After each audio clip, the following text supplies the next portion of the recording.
I'm a bookseller at the Children and Teens Department at Politics and Prose. Thank you for joining us and tuning into this virtual format where we continue to bring authors and new books to you. I have the pleasure of hosting our evening session, and I am absolutely delighted as we welcome our guest author, Ashley Woodfolk, in conversation with Amber McBride to discuss the new book, Nothing Burns as Bright as You. It is the perfect time to discuss a book written in verse, as it is currently National Poetry Month. Before we get started, we have some housekeeping notes. If you would like to have closed captioning for this event, please look at the bottom of your screen and click on Live Transcript, and then select Show Subtitle. You can adjust the size of the subtitles by clicking on Subtitle Settings. You can click the link we'll drop in the chat to get your own copy of Nothing Burns as Bright as You. Lastly, if you have a question for our author, you can click the Q&A button at the bottom of your screen and add one there. At the end of the presentation, our guests will have time to answer some of your questions. You can also upvote the questions you like and want answered. Now, on to the event you've been waiting for. Ashley Woodfolk worked in the children's book publishing for over a decade. She's the author of The Beauty That Remains, When You Were Everything, the Flyy Girls series, and she also contributed a short story to the anthology Blackout. And Ashley has written on her website that she is a full-time mama, reader, and a writer of novels that'll make you cry. She was not kidding. Amber McBride is the author of the National Book Award finalist Me Moth. She's an English professor at the University of Virginia, and she received her BA in English from James Madison University and her MFA in poetry from Emerson College. She's taught English composition, English literature, and poetry composition. So she's a perfect person to talk about this novel in verse. It is my pleasure to turn the event over to them. Yay. I'm so excited to be here to talk about your book. I even decided to match the cover. Oh wait, I accidentally match as well. Oh, look, see, we planned this. Oh my gosh, we look like Halloween. We do. Okay. It's coming together. Look, the vibes are immaculate already. We've got it. But first things first, I'd love for you to read a poem from the book and also maybe give a brief synopsis that would make people know what we're talking about a little bit. Sure. So, the synopsis. Nothing Burns as Bright as You. I've been calling it sort of my my feminist manifesto. It is about two queer Black girls who are kind of troublemakers, and who are also deeply and a little bit toxically in love. And it is about the, I guess, societal expectations that sort of befall women and girls. It's about figuring out how to love other people, and it's also figuring out how to love yourself while you're still, kind of learning who you are. And yeah, that's kind of what it's about. That's good. Yeah. I'm still learning. This is only my second event, so I'm still learning how to talk about the book a little bit. Kind of, yes. No, that's perfect. But yeah, the root of the story is just that it's about these two girls who have this really intense relationship. They're best friends, but the lines in their relationship are constantly being blurred by their behavior and by just things that happen and their connection. So the chapter that I'm going to read, or the poem that I'm going to read, is one of the flashbacks. Oh, that's the other thing I should tell you about the book. It's set over the course of a single day, but there are lots of flashbacks that happen in between sort of the present day chapters. So yeah, this is one of the flashbacks. I like reading from the flashbacks because they don't have any spoilers. They just sort of give you more background information about the girls. And the other thing I should tell you is that this book is written in second person. So none of the characters have names. It's just I, me, you. So here we go. So this chapter is, well, I feel like you'll get it as I start reading. We're ready. 963 days before the fire. When I was in 8th grade, I tried going out with a boy. I thought it was what I was supposed to do. He asked me to a dance. I said yes, and I wore an ocean blue dress. But once we were there, I didn't know where to put my hands. With girls, it was easy, even back then. My fingers naturally slipped into their hair, tucked into their pockets, hooked into their belt loops, landed on their non-existent hips. I was so used to touching my friends that touching the people I wanted to be a little more than friends with was simple. I was the same as I always was, with a little extra on top. But boys were different. And this boy touched me a lot before I could even figure out if I wanted him touching me at all. So we were sitting, and he was touching my hands and my shoulders and my thighs when I finally said, "Want to dance?" Just so I could have the space I didn't know how to ask for. But the worst thing that could have happened next, when a girl is 14 and at her first dance and standing in front of a boy, happened. My period arrived unannounced, moist and sticky against the back of my dress, like I'd sat on a bench that was missing its wet paint sign, like something violent and irreversible had happened in the ocean of my body. He squealed and pointed, and everyone looked. And in that moment, I was reminded of so many things. That anatomy is complicated, and I was still learning how all the parts of me worked. That desperation for acceptance could make people so casually cruel. That I didn't know how to love someone who was disgusted by this cosmic cycle, because blood would spill from my body whenever the moon decided it was time. That women were like the sea, always shifting, stormy and calm and crashing and quiet, able to hold and house and carry things with ease. Always gorgeous, but in infinite ways. We moved with the moon. Men, on the other hand, were too often like land, sturdy and solid, but unable to change without seismic destruction. That I would never go out with someone like him again. I'd always been obsessed with water. Solid ground would never be enough. It goes on a little bit further, but I think that's it. Amazing. Amazing. I actually have goosebumps like on my arms hearing you read it because I haven't heard you read from it. Yeah. It's like it hits completely differently. And I love that about novels in verse. But I had the pleasure of reading this all the way in October, and I got to read it again in the last couple weeks. And every time I read it, I'm just more stunned by your ability to create such passion in so few pages. Like this is like one of those Romeo and Juliet, Tristan and Isolde, but queer kind of thing. Like it's that much love within the pages, and every single time it takes my breath away.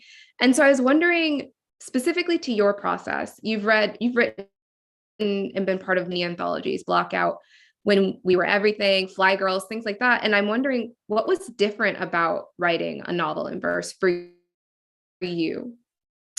Yeah, so writing this book in general was a very different experience than anything I had written before. But specifically writing in verse was really interesting because it felt supernatural, super space natural, not supernatural. And like, if I look back or think back about like my personal writing history, I actually wrote a lot of poetry when I was younger, but I kind of moved away from it when I started seeking publication. Not as like a conscious choice, I don't think. I also have always loved story and writing stories and telling stories. So, moving to prose writing wasn't like a big leap for me. That was something that I had always did as well. But, the very first things that I wrote were poems.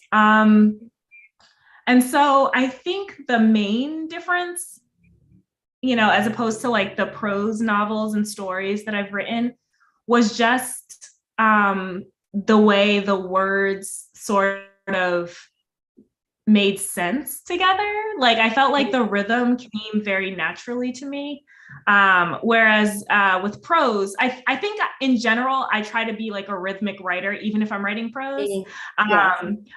But with poetry, it just felt very natural. I feel like it came together, the way that it came together felt like a very natural process. And I wasn't working against myself, because I feel like sometimes when I'm writing prose, you know what it is? I'm realizing as I'm speaking, I know exactly what it is. It's that I think with prose novels, there is a lot of expectation for every word to count, but there's so many more words that sometimes I would get like sort of lost in just writing a pretty sentence. And then I'm like, wait, but I don't actually need this. But when it comes to poetry, every word has to count because you don't have as much space. And so when you get lost in writing something pretty, you have to make it work double time, you know? Right. Whereas I think with longer novels, it's harder to know what needs to stay and what needs to go. Right. So like with poetry, it is already the trimmings. It's already the little bits, and you can work with those more closely. I completely get what you're saying. But then when you write in prose, it's so vast and you're like, oh, I can't worry about this one sentence or this one little thing. And I love that you were saying that the first things you ever wrote were poetry, because literally every single person I know who ends up writing a novel in verse says that they like started out when they were young writing poetry, but for some reason they're like, oh no, I'll move towards prose a bit more. But that's so interesting. And so what's really wonderful about this book is like, it's a book about identity and self-discovery and passion and everything like that. But I'm wondering, like, by writing this book about these two queer Black girls, what did you learn about yourself? Like, what was that process like? Because I find that with every book I write, I learn something about myself. So I'm just wondering what you got from that. Yeah, so I feel like there's two answers to this question.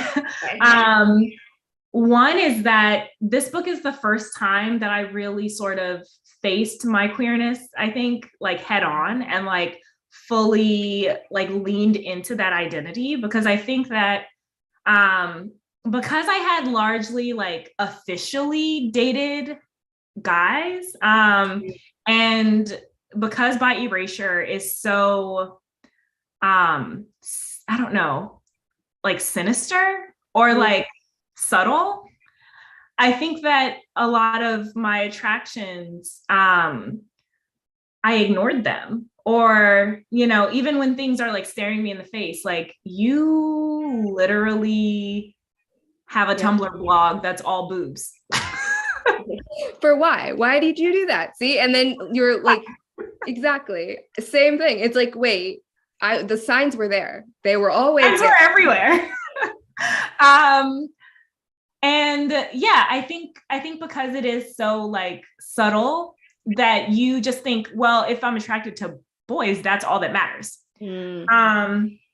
So one, I think I learned that it's okay to have an identity that isn't necessarily aligned with your current relationship. Yes. Which is something that I struggled with for a really long time, like not feeling queer enough. And so I had been really hesitant to sort of claim that label or identity. So I learned that like I am queer enough, and that I can lean into that and lean on that as much or as little as I want. I get to decide, nobody else does. Exactly. And then I think the other thing that I learned literally as I was writing it. So I wrote this novel in the summer of 2020 when yeah. So you know why it starts with a dumpster fire. So I was like massively depressed. It was so funny. I was looking at you know how Google will like show you old photos. It'll be like 1 year ago or whatever, 2 years ago. And like some photo like popped up, and my mom was like, it was like me like playing with my baby or whatever. And my mom was like, oh my God, you look so skinny there. I was like, yeah, I wasn't eating. I was depressed and it was horrendous. Yeah, that was a terrible time. Like, I know the kid is cute, but like I was in a garbage can, emotionally and mentally. And so I think that, so the only thing that I was doing during that time was like on and off, like avoiding / over consuming the news, right? I was taking care of my kid and I didn't have any childcare because it was like the height of the pandemic. So it was just like literally me and my baby all day, every day. Because my husband, so the first thing that happened was my husband was working from home the whole time. And I felt like, well, he is like, my job is flexible. Like, that's how I felt. Like, I can write anytime, right? And so his job was less flexible. And so I was like, well, this is my job. Like, it's my job to take care of the baby. And so I really did not ask him for help for a couple of months. Yeah. And he didn't make that decision. I like my own like anxiety and my own like sort of things happening in my own head. I decided that. And then I was like on the struggle bus, underneath the struggle bus. Yes.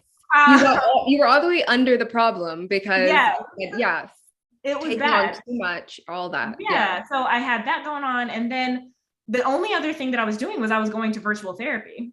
And I think the combination of, you can hear my child. I think the combination of just being stuck with myself, both physically and mentally and emotionally, made me face a lot of things that I had been ignoring or suppressing or just like not thinking about for as long as possible for like my entire life. And so as I was writing this book, I promise I'm going to answer your question. Oh, I'm loving this. I'm going through this. Yes. So to set the scene, all of that was happening. And as I was writing this book, I sort of came to the realization that in a lot of my friendships and a lot of my relationships, and even like an echo of that was happening with my husband, right? I would just put other people's needs before my own to the point of like self-destruction. And as I sort of started realizing that as I was writing this book, I was like, oh, like this is trauma. This is like a cycle. This is a thing that I keep doing. And I had to, in therapy, I had to like really figure out like where was that coming from and why was I doing that? And yeah, once I figured it out, I was like, oh, that makes a lot of sense. And now that I know that, I can notice when it's happening. That's what they say in therapy, right? It's all about like knowing and noticing. And seeing the problem. Yes. Yes. Yes. Yeah. My therapist does this all the time. Yeah. So it's not like you change as a human being. It's just like you're more aware of the choices that you're making and why you're making them. And then you can make different choices. Right. So when I was writing this book, that was really a really important part of it for me, was like, this character needs to, at some point, like recognize her own self-destruction, and how that is going to play a role if she doesn't make a change. And it's not super like heavy on the page. It's like butterfly wings light, and it's like it's there for you if you need it, and if you don't, but it's like definitely there. Yeah. I see that. I'm glad that thank you for sharing so much of that. First of all, because I think that that's an important lesson for everyone. Like, why do I take on so much? Why do I put my needs last in the line of everything? Specifically Black women. Why do we do that? So it's like very much like I saw that on the page before you said that, but to know where a lot of those emotions and feelings were coming from is it's so good to know. That kind of reminds me of the dedication, which is for you and me. And I feel like when I was reading it, I got that vibe, like, yes, like you said, this is you discovered things, but it's for us to also read and discover these things in ourselves as well. You are queer enough, your feelings are valid, like you can get out of these destructive things, but you also can love fiercely. And I just got like the dedication was perfection, and it went with the book like perfectly, because that's how I read it. But it's interesting. I love how you're like, during the pandemic, we were all with our own thoughts and everything. And I think we talked about this last time, that I didn't officially come out until the pandemic as well, because I was like, I mean, am I queer enough? Like, am I like, is this important? But I think that that idea of like sitting with your own thoughts and emotions for so long is also why so many more people are in therapy. But also, you just learn so much more. I was talking to my therapist the other day. She was like, therapy has gone up. And I was like, that's probably a great thing. That's good. It's a great thing because you know, we all need to be learning things. So I'm going to try to phrase this question without giving away anything in the book. Yeah. But this idea of fire throughout the book is interesting because there's this before the fire situation. And if you read it, you know that there's more than one fire happening. But I see both of them as these like very destructive flames in completely different ways, like coming together to this like moment of kaboom. And I was wondering, like, was that fire analogy that it's throughout the book? I have a couple of phrases written down, hissing like burning paper, went out like the flames of my birthday cake. It's throughout the entire book. And I'm wondering if that idea of fire was there from the start. Yes. Sure. I would say I didn't know the way the book was going to end until I was about halfway through it. Halfway through writing it. But the fire was there from the very first page. I think one of the first poems I wrote was about how they were opposites and like one was like water and one was like fire. Because like full disclosure, this character is a amalgamation of a couple of different people. The love interest character, the I me character is literally just me, but like a ballsier version of me. But the love interest character is an amalgamation of a couple of different people, and one of the people is just like, they just have like fiery energy, and like I always just thought of that person as burning and like as being a very bright presence, having a very bright presence. And so so the fire was definitely there right away. But I liked the sort of extended metaphor of fire and, you know, alternately also water, because I think that most like sort of nature, and I feel like you will get this as like a hoodoo mama, like woodsy, like witchy person. Like, I feel like natural elements are kind of the only things in the world that have the ability to be so incredibly dangerous, but so beautiful and so needed and so necessary, right? And so when you think about fire and like everything that we need fire for, and all the ways that fire can be beautiful and helpful and useful, and then also all the ways that fire can destroy, and like the same with water, right? Like literally you need water to survive, but also like it can wreak havoc. And I thought that it was really important to have characters who, the thing that was really important to me in this book was that whatever happened, it was because of both of them. And it wasn't like, I didn't want any one person to be seen as bad or any one character be seen as like the villain or whatever. Right. Because in relationships, it's really easy to make yourself into the victim. And I did that for years. And like, it's really difficult to face it and be like, no, like I played a role in this. I am also dangerous. But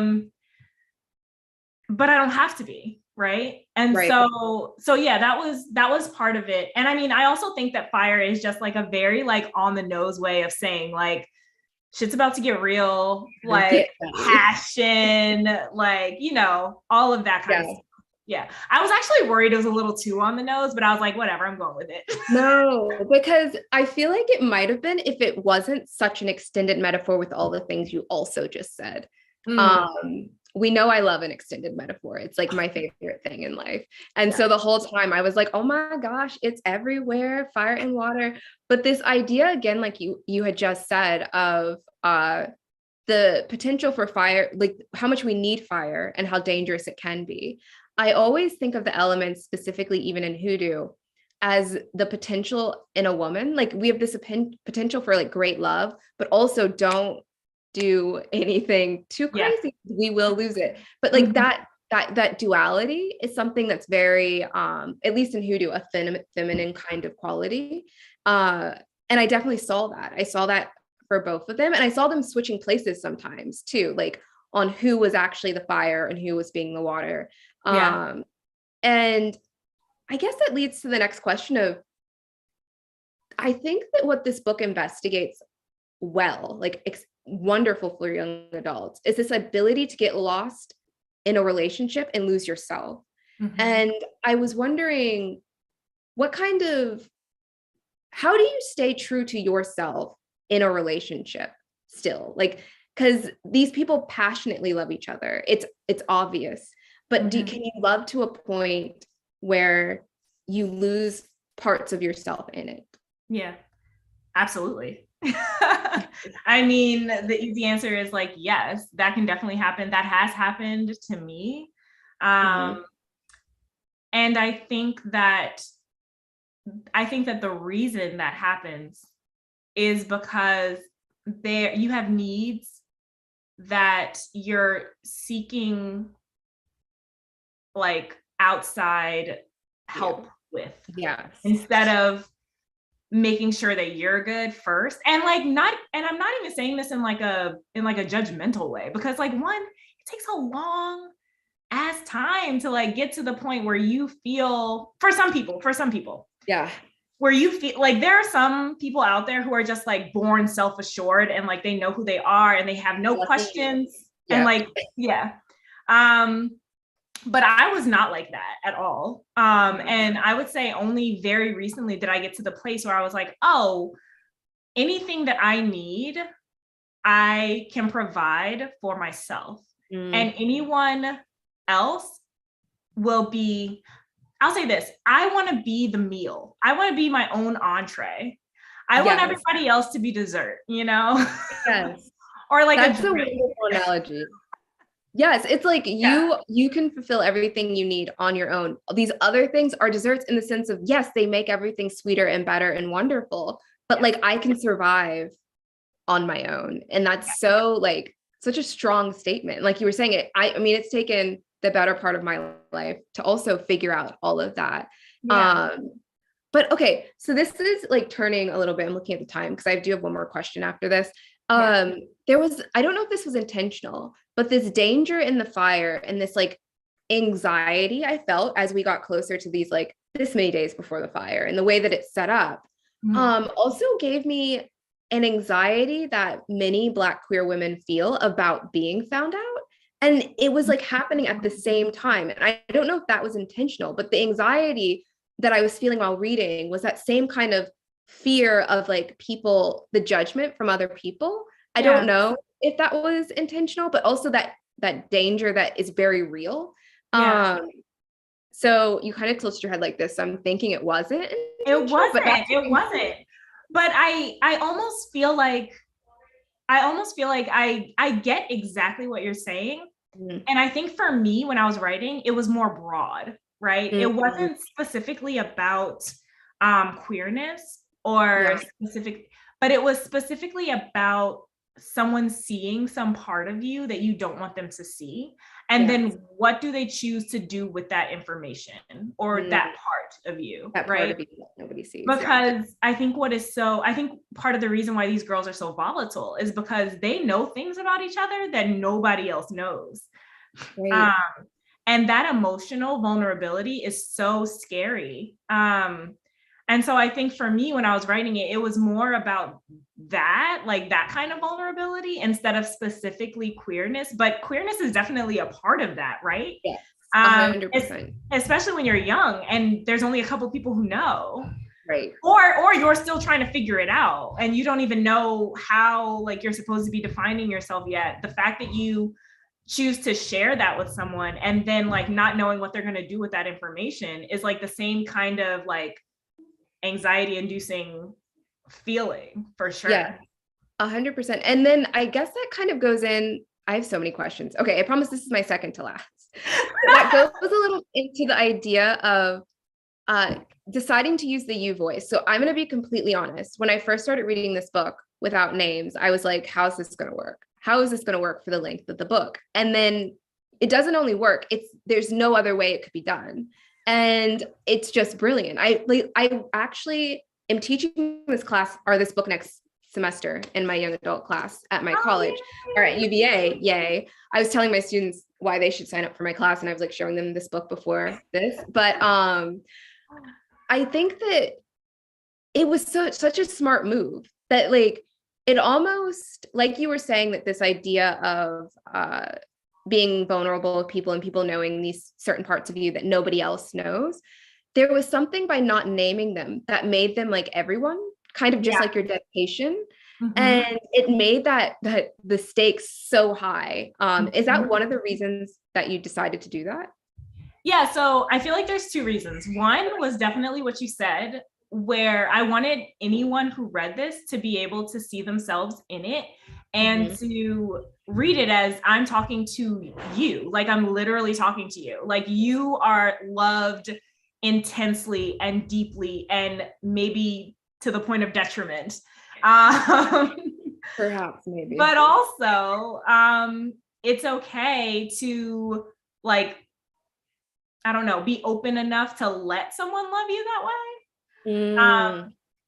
So yes, I wanted anyone to be able to read it and to feel like the narrator is talking to them.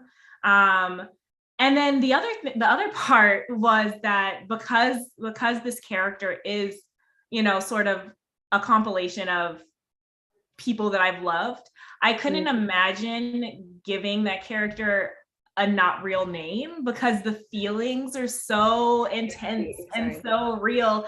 And because I wanted to feel like I was writing to these people directly. Like, you know how in therapy they tell you like, oh, just like write a letter to this person and like and I'm like, okay. You were like, watch, I'll write a whole book. Thank you. Great idea. Great idea. So that those are like, yeah, absolutely. Okay. So my last question is a question I've started asking everybody that I ever do events with. And it's kind of because I think maybe because I love music so much, but if any artist could make a song for this book, who would it be and why? Like, why would you pick them? Oh my gosh, that's so good. I mean, I do have a playlist for this book. I'm trying to think of the song on the playlist that best encapsulates it. Because there's a lot of songs. There's a lot of songs. There are a lot of songs. There really There's are. a lot of songs. It's always a fun question because I feel like it tells so much about where your headspace was when you were writing it. Yeah. So there's this group that I feel like I only like a couple of their songs. But the name of the group is Drama, literally, all caps. And they have this song called Barely Friends. And one, it's like beautiful, but like the chorus is something like, when we were younger, we were reckless and careless and couldn't get enough. And I'm like, ooh, there you are. Yes. That's the thesis of the book. This is what it is. And then there's also this really beautiful song called Fire by an artist named Diva Mattel, who I really, really love. And that I feel like her voice is really, it's like really powerful, but it also has these moments of being really like soft and gentle. And I feel like she would be really good too. Nice. Yeah. I wrote both of those down, so I'll be listening to them later and I'm very excited. Okay, you should. Yay. Okay, so I think we've reached the question part of the event. Yes. Yes, so I'm back. Yay, welcome back. Thank you both so much. That's so interesting. So we do have a bunch of questions that touched on some slightly different things. The first question is from someone who's clearly read it, the book, because it's asking about something specific. The question is, was the bridge symbolic at all in your thought process? So for anybody who is watching who has not read it, there is a bridge that the girls go to, and it appears at the beginning of the book, kind of in the middle, and at the end. And the bridge is absolutely a symbol. For what? I'm not sure. But I think I like the image of the two of them being sort of on the bridge, because bridges are kind of in between, right? And you have to decide which way you want to go. And that was the main, like, I guess, symbol that I was trying to create, is like, you're on this bridge and you got to decide what you're doing. And in the book, I even describe it as like a 1-lane bridge. So it's like only one car can go at a time, and you have to like take your time and take turns. So yeah, that's the main symbol that I think it represents. I also like the idea of them hanging out in these like places that are close to these elements that represent them. Like that bridge is above water. They go to the beach. You know, the love interest has a lighter, and you know, the fire thing. So yeah. So yeah, I think it's all like a part of this kind of like atmospheric thing I was trying to create. You need something for English classes to talk about too. Yeah. Perfect. Thank you for I'm adding that. Okay, thank you. Also, can you speak to the use of poetry in incredibly emotional stories? Both of you have written incredibly emotional stories, and the poetry really, you know, is so visceral. So we'd love to hear more. You go first. Okay. I think what's really funny is my dad read your book, Ashley, and then he obviously has read mine, and he was like, y'all just write some really intense, I feel a lot of feelings. And I was like, I feel like we do. I feel like that's what we're doing. But I think what poetry does is it's interesting because there's this juxtaposition. It makes you look at things more clearly and more sparsely, but it also loads every single line with so much emotion all the time. Like it's sustained throughout. Whereas I feel like when I'm reading a novel, as it should be, at moments I'm like, oh, okay, I can breathe. This is cool. I'm reading about this scenery that for one page, and that's great. But you don't get that in poetry. And so that immediacy creates an emotion already. And then if you're dealing with an emotional topic, it feels like it sustains the whole book, just like Ashley's very much has you feeling this anxiety of this pending what's happening the whole time. And I think that's poetry lends to that in general. But yeah. I think another thing that we haven't really talked much about is white space. And I think having white space on the page is just emotional because you're not used to seeing it. And so it's like when you get to a page that has like 2 words on it or like 1 word, you're like, what is happening? It startles you. You're like, wait a second. Yeah, it like makes you pause. And it like, I don't know, it's just so different from, you know, you're used to picking up a novel and it being like a giant block of text. And I think what poetry does with that white space, when it's done well, is that it uses that white space to sort of build up the emotional aspects of the story. And yeah, I mean, I remember most books that have a page like that. Like Nick Stone's Dear Martin has a page like that. Yep. Look, I'm gonna go here, but one of the Twilight books has pages like that to show that Bella was depressed. And look, not much worked with that book, but that worked. I was like, oh, I get it. Time is passing. I get it. And like, she is not present. Doesn't even care. Right. And in the movie, the camera's like following her around. Yes. Yeah. Yes. Yeah. So I think white space also helps, which most novels in verse have and use well. So true. If you didn't give the Twilight example, we wouldn't have gotten it nearly as well. So as we talk about poetry, I'm wondering if you would feel comfortable comparing the poetry within your two books, because you write similarly but differently. I feel like Amber's is more like deliberate, and it's more okay.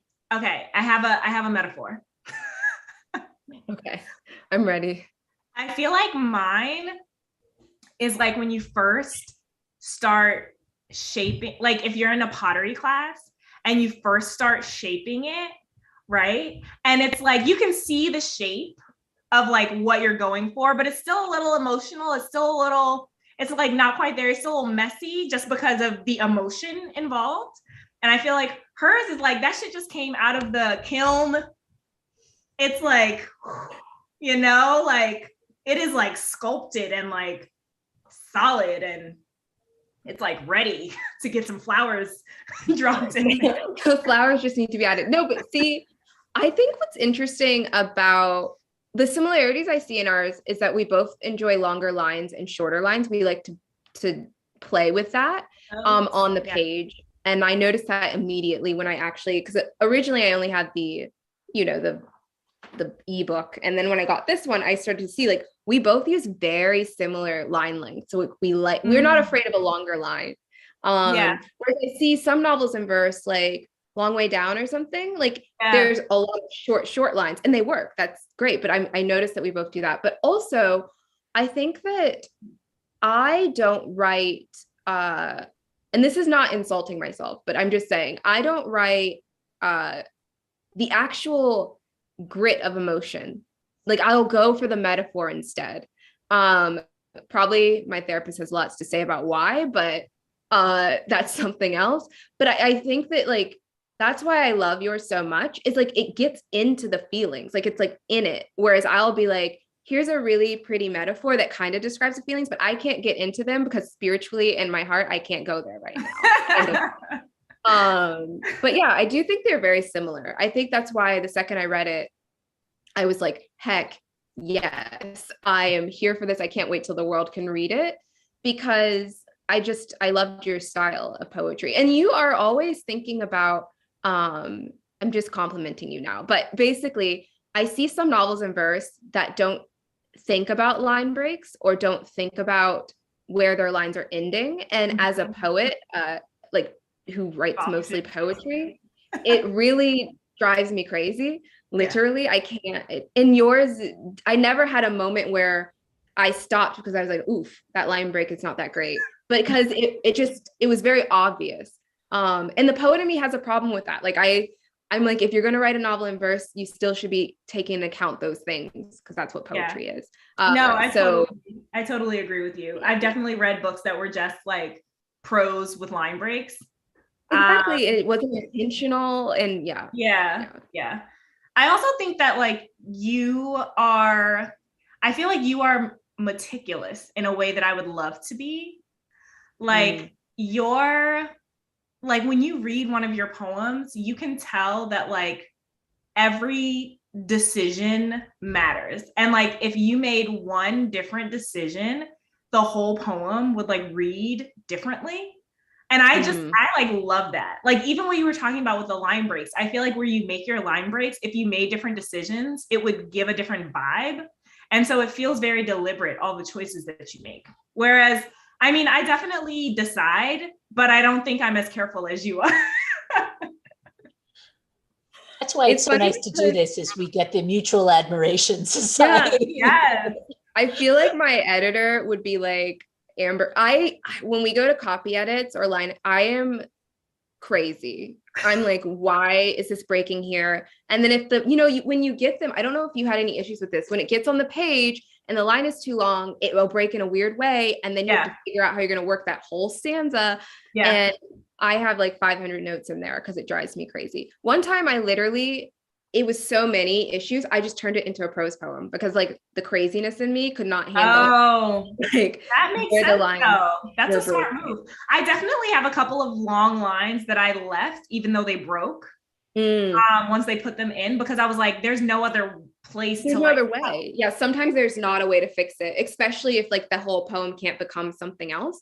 And the way Yeah. that yours is organized, which is so smart, is the flashbacks.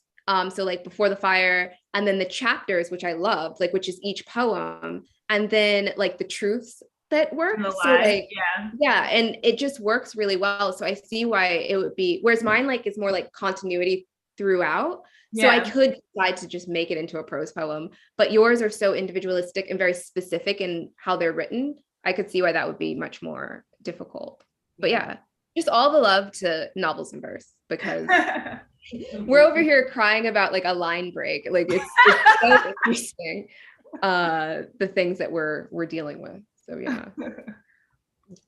You both talked a fair bit about how emotional it is to be writing and during this time and being in therapy. Do you have any suggestions for reader self-care while they read the tough parts of your books? Feel free to walk away. Down. Like, look, the number of times I just like closed this Word document because I was like, I need to go cry. Like, look, I felt all of my feelings. You are entitled to feel all of your feelings. And I think also just like, there are some books that you, like some things that you just can't consume until you're in a better place, mentally, emotionally, physically, whatever. And that is totally valid. Like This Is Us. I love that show, but it is emotional. And so there are certain times when I'm like, I just can't watch This Is Us right now because I need to like keep my wits about me. Yes. So yeah, I think just like listen to your body, listen to your emotions, eat a lot of cake. Oh yeah, always cake. Always cake. Cake Always is always the answer. Yes, I agree. I agree that to know that you can always walk away from a book and come back to it. Like you can support an author by getting the book and then know that it's not time for you to read it. My second novel in verse literally has a message because it's about clinical depression, which is something I've dealt with my whole life. And it literally says, probably don't read this if you're in a certain place, like really don't, because it's going into difficult things. But yeah, just you're not a bad reader if you walk away. If you say, I'm going to do this next year, I'm not in the right place. I think that just makes you self-aware on where you are in your life, but also cake and specifically donuts for me. I was going to say there are cake options for every meal. Yes. You have donuts, / muffins, pancakes, like there's so many things. I mean, I personally love a scone or, something like that for lunch. And then I feel like for dinner, there's always cornbread, which is very cake adjacent. I'm thinking about cornbread made like the Southern sweeter way. And now my mouth is actually watering. It's like cake. It's delicious. Dinner cake. We're bread people here. That's what we've decided. There's no gluten here. We're all for it. I appreciate that the artists in you have many options for cake. Thank you. Yes. Are there any authors or poets who are inspiring you now or inspired you when you were younger, besides Stephanie Meyer for Twilight? Yes. Ha ha ha. She did something magical in Twilight. I don't know why it's so addictive. Even now, I'll read it and I'm like, she did that. Don't know what that formula was, but excellent. Look, are there problems? Yes. I'm sorry. Will I read all 4 books in a week? Yes. Oh my goodness. Okay. But you know who I love as a writer right now? Mahogany Brown. I've been obsessed with her since the second I read her book, Chlorine Sky, and then her next one, and then her poetry collection. Obsessed. Probably a little too obsessed, to be honest. I'm like, yes, she's queen. Yeah, but I also really love Terrence Hayes as a poet. I don't know. He's a Black poet. He wrote a book called Lighthead. brilliant. And Jericho Brown. Those are my favorite poets. Oh my gosh. I feel like this is terrible of me, but I feel like I don't remember poets. I just like buy their books. And Yeah. I have like a dedicated like poetry shelf, but I like don't remember. Like I remember the poems, but I don't like remember who the person is. You know why that is? I think that for poetry, unlike fiction, poets don't like they don't talk about their poetry as much. Yeah. Like I associate writers with their writing because I've heard them talk about it so much. But even as a poet who reads a lot of poetry collections, I know what you're talking about. Sometimes I'm like, oh, that poem, but I can't remember that poem. Right. Like I'm thinking of a poem right now, and I cannot I just started following her on Instagram. She's British. Oh my gosh. It's going to drive you crazy. It's going to drive me crazy. And then as soon as we get off this, I'm going to remember and just tweet it. I wish my phone is right there. Can I get my phone? Yes. We would love to know. We want to know. You just Airbnb right there. Whoever she is, she's amazing. She's got wonderful poetry. And that's the thing about poetry collections as well. You can love poems and not ever actually read the whole collection. So I think that also is an aspect of that. Yes. Yeah. That like definitely plays a role. Sorry. My phone was like reading my audiobook and I had to stop that from happening. And I was confused. Okay, wait, this is not going to happen. It's going to take too long. Okay. I'll figure it out and I'll send it. Did you do your audiobook or did you read your audiobook? So without getting like too salty, I wanted to read my audiobook and I was told that they prefer to go with a professional.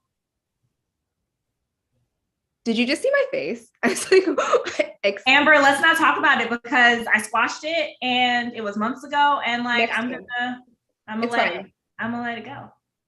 We're gonna breathe through it. Never mind. I never even asked. Okay, I have one last question for you both. Okay. When you write for a YA audience, are you writing for the audience or are you writing for the child you used to be? Both for me.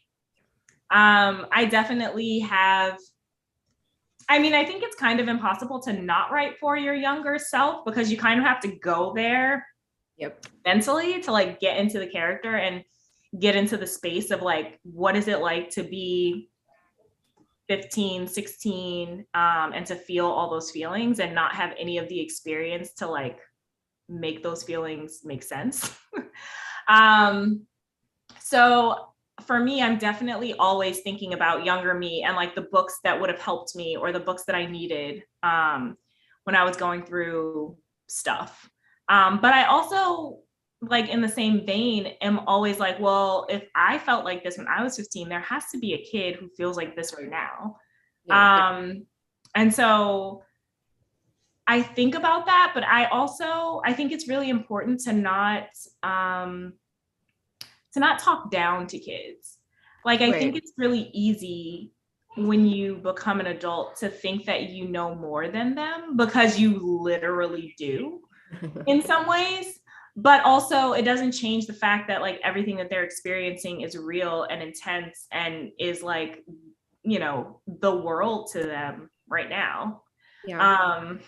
So yeah, I think if you're able to go back to how you felt when you were that age, it comes through in the text. And if you can't, then I think the books end up feeling very like preachy or like your parent wrote it.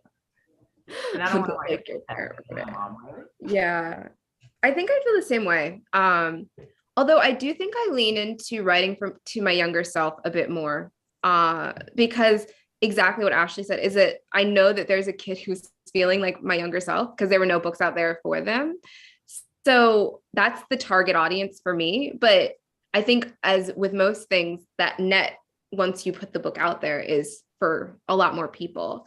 But I guess when I'm first drafting, that's what I'm thinking of. And I think of like, for example, the name Moth, which has gotten a lot of people were like, what, for what? That's not a real name. Like my younger self would have been like, that's fine. So that's why I went with it, even though it wasn't. So like that kind of things and making like artistic decisions. I'm like, as a child, I would have been down for it. So I'm going to say yes. But yeah, that's a really good question. Thank you. Okay, I lied. That's not the last question because we have one here, Ashley. It says, Ashley, I have a question from your editor. Can you ever forgive our audio team for not choosing you to narrate?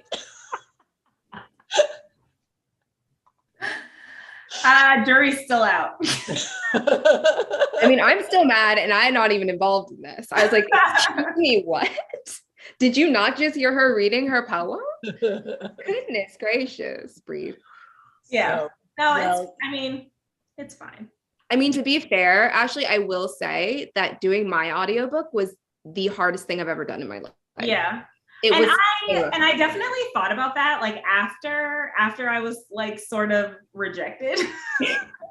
I was like, wait, like I wrote this at a terrible time about terrible times. You would have cried. Maybe that would have been like really triggering. I don't know. Maybe it's for the best. Yeah, no, I definitely thought about that. But you should have been given the option is the truth. But anyways. Thank you so much. Thank you all for joining us and for your wonderful questions. And thank you again to Ashley Woodfolk and Amber McBride for today's lively conversation. We learned so much. Don't forget, you can still click the link in the chat box to get your own copy of Nothing Burns as Bright as You. And as an independent bookstore, we appreciate your support. Also, be sure to check out our website for updated event listings, and you can follow our Children and Teens Department on social media under @Kids and Prose. Thank you all so much and have a good night. Thank you.